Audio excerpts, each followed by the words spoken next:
آپ نے ارشاد فرمایا جب ہم آگے چلے تو کچھ لوگ مجھے ایسے جو ہے وہ دکھائے گئے کہ جن کے ناخن جو ہیں، یہ ناخن یہ تانبے کے ہیں، پہاڑوں جیسے سخت ہیں اور بڑے بڑے ناخن ہیں، اور ان ناخنوں سے وہ کر کیا رہے ہیں؟ اپنے منہ نوچتے ہیں، گوشت کاٹتے ہیں، اپنے منہ کا، اپنے جسم کا گوشت کاٹتے ہیں، اور گوشت کاٹ کاٹ کر کھا رہے ہیں، گوشت کاٹ کاٹ کر کھا رہے ہیں۔ یا رسول اللہ صلی اللہ علیہ وسلم، یہ جو لوگ دکھائے گئے یہ کون بد نصیب، اور کتنے ہی جو ہے بد نصیب ہیں، کتنے بڑے بد نصیب۔ آج کسی جانور کا کچا گوشت کسی کو دیں کہ کھا لو، کھاتا ہے کوئی؟ کوئی بھی نہیں کھاتا۔ اپنا گوشت کچا کھا رہے ہیں، اپنا۔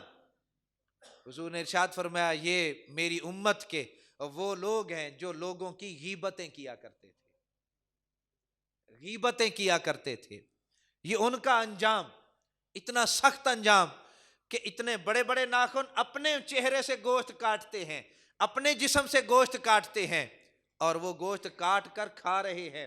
حضور نے ارشاد فرمایا مجھے بتایا گیا یہ آپ کی امت کے وہ لوگ ہیں جو غیبت کیا کرتے تھے، غیبت۔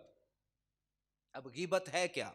غیبت یہ ہے کہ کسی بھی بندے کی کوئی خامی ہمیں معلوم ہو گئی، کسی بھی بندے کی، اب ہر بندے کے اندر خامیاں خوبیاں ہر بندے کے اندر ہوتی ہیں۔ اب کسی بندے کی کمزوری ہے میرے ہتھے چڑھ گئی، ہمارے ہتھے چڑھ گئی، اب جب وہ کمزوری اور وہ خامی جب ہمارے ہاتھوں میں آئی نا، اب خامی میرے اندر ہے نا، وہ خامی آپ میرے منہ پر جب بیان کریں گے تو ظاہر ہے الا ماشاء اللہ مجھے کیا لگے گا؟ غصہ لگے گا۔ جب میرے سامنے بیان کریں گے جو میرے اندر ہے وہ تو حق ہے، اگر آپ میرے سامنے بیان کریں تو حق ہے، اور اگر وہی خامی جو میرے اندر ہے لیکن آپ بیان کب کر رہے ہیں؟ میری پیٹھ کے پیچھے، چوک میں کھڑے ہو کر بیان کر رہے ہیں، یا چائے کے پھٹے پر بیٹھے ہیں بیان کر رہے ہیں، یا اپنی بیٹھک میں بیٹھے بیان کر رہے ہیں، تو یہ کیا بن جائے گی؟ غیبت بن جائے گی۔ اور غیبت کا انجام اللہ کے پیارے محبوب صلی اللہ علیہ وسلم کیا فرما رہے ہیں؟ جو غیبت کرے گا میری امت میں سے، جو غیبت کرے گا اس کا انجام کیا ہے؟ کہ کل اس کا انجام یہ ہوگا جو آج مجھے دکھایا گیا کہ وہ اپنا گوشت خود کھا رہا ہے۔ اور قرآن پاک میں اللہ تعالیٰ ارشاد فرماتے ہیں ایک دوسرے کی غیبتیں نہ کیا کرو۔ کیا تم یہ پسند کرتے ہو؟ ایحب احدکم ان یاکل لحم اخیہ میتا، کیا تم یہ پسند کرتے ہو کہ تم اپنے مردہ بھائی کا گوشت کھاؤ؟ تم پسند کرتے ہو؟ تو کوئی بھی پسند نہیں کرتا۔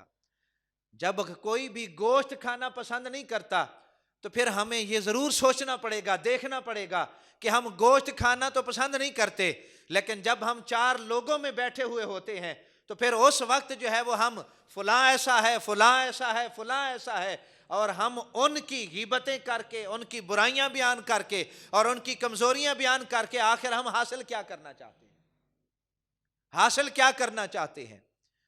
اور میں دوستوں سے کہا کرتا ہوں ہم تو اس گئے گزرے دور میں زندگی بسر کر رہے ہیں، ہم عزت بھی اگر حاصل کرنا چاہتے ہیں تو کسی کو بے عزت کر کے عزت حاصل کرنا چاہتے ہیں۔ کیسا جو ہے وہ ماحول آ گیا ہے، اور کیسا دور آ گیا ہے، اور کیسے لوگوں سے واسطہ ہے کہ عزت بھی حاصل کرنا چاہتے ہیں تو دوسرے لوگوں کو ذلیل کر کے عزت حاصل کرنا چاہتے ہیں۔ تو کیا کسی کو ذلیل کر کے ہم عزت حاصل کر لیں گے؟ کبھی نہیں۔ عزت اور ذلت وَتُعِزُّ مَن تَشَاءُ وَتُذِلُّ مَن تَشَاءُ، یہ تو سب کچھ ہے ہی میرے رب کے ہاتھ میں۔ تو آپ کا جو کسی بھی دوست کا، یار کا، بھائی کا، عزیز کا، رشتہ دار کا اس طرح کا ذکر کرنا کہ میں اس کی کمزوریاں ہی ہمیشہ بیان کروں، اس کی خامیاں ہی اس کی پیٹھ پیچھے بیان کروں اور لوگوں کو بتاؤں، اچھا یہ نہیں کہ یہ کسی خاص طبقے کے ساتھ ہے، بس یہ ہر طبقے کے اندر موجود ہے، ہر طبقے کے اندر۔ یعنی عام بندے ہیں وہ بھی ایسے کاموں میں پڑے ہیں، مذہبی لوگ ہیں تو وہ بھی انہی کاموں میں پڑے ہوئے ہیں، بس وہ فرق یہ ہے کہ وہ اپنے طبقے کے لوگوں کی باتیں کرتے ہیں اور وہ اپنے طبقے کے لوگوں کی باتیں کرتے ہیں۔ لیکن غیبت کرنے والوں کا انجام کیا دکھایا گیا؟ کہ وہ گوشت نوچ نوچ کے کھا رہے ہیں۔ اللہ تعالیٰ محفوظ فرمائے ہمیں غیبت سے، اور اللہ تعالیٰ ہم سب کو آخری سانسوں تک اس بڑی اور وبا سے، بڑی بلا سے ہم سب کو جو ہے وہ محفوظ فرمائے، اور ہمیشہ حق بات کہنے کی توفیق عطا فرمائے۔